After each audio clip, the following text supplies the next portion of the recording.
நான் இன்னொரு தீர்மானத்தையும் நாம் ரொம்ப நாளா சொல்லிக்கிட்டு இருக்கோம்.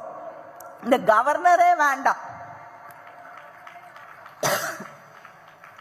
இவர்களால் எந்த பயனும் இல்லை. இதுதான் திராவிட முன்னேற்ற கழகம் மிக நீண்ட நாட்களாக தொடர்ந்து சொல்லிக் கொண்டிருக்கிறோம். இந்த நாட்டில் கவர்னர்களுக்கு, நாடு முழுவதும் இருக்கக்கூடிய கவர்னர்களுக்கு ஒவ்வொரு ஆண்டும் கிட்டத்தட்ட 700 கோடி செலவழித்துக் கொண்டிருக்கிறோம்.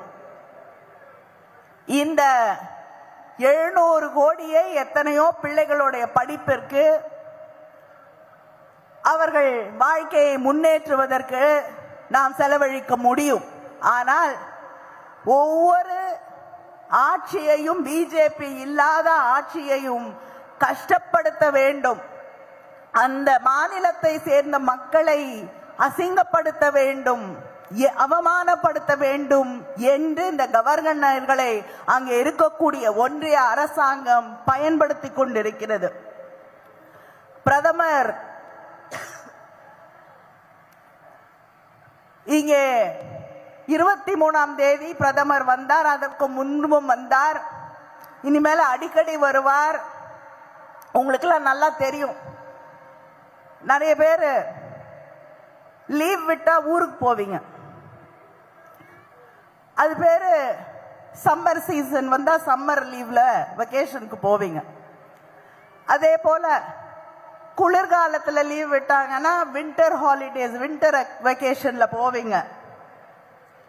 வின்டர் சீசனுக்கான எங்கேயாவது ஒரு ஊருக்கு போய் சுத்தி பார்த்துட்டு வருவீங்க.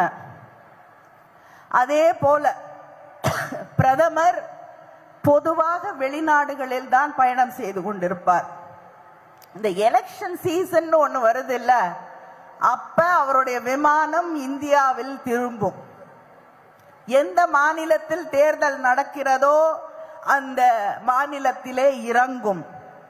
அதனால் நம்முடைய பிரதமர் எலெக்ஷன் சீசனுக்கான ஒரு டூரிஸ்ட் பிரைம் மினிஸ்டர் தான் நம்முடைய பிரதமர். அதனால அந்த டூரிஸ்ட் பிரைம் மினிஸ்டர் சமீபத்தில் இங்கே வந்தார், பேசினார், 45 நிமிஷம் பேசினார். அந்த 45 நிமிஷத்துல பல முறை முதலமைச்சருடைய பெயரை சொன்னாரு, திராவிட முன்னேற்ற கழகத்தின் பெயரை சொன்னார், பல எதிர்கட்சிகளின் பெயரை எல்லாம் சொன்னார். ஆனா ஒரே ஒரு கட்சியோடைய பெயரை மட்டும் சொல்லல, அது அதிமுக.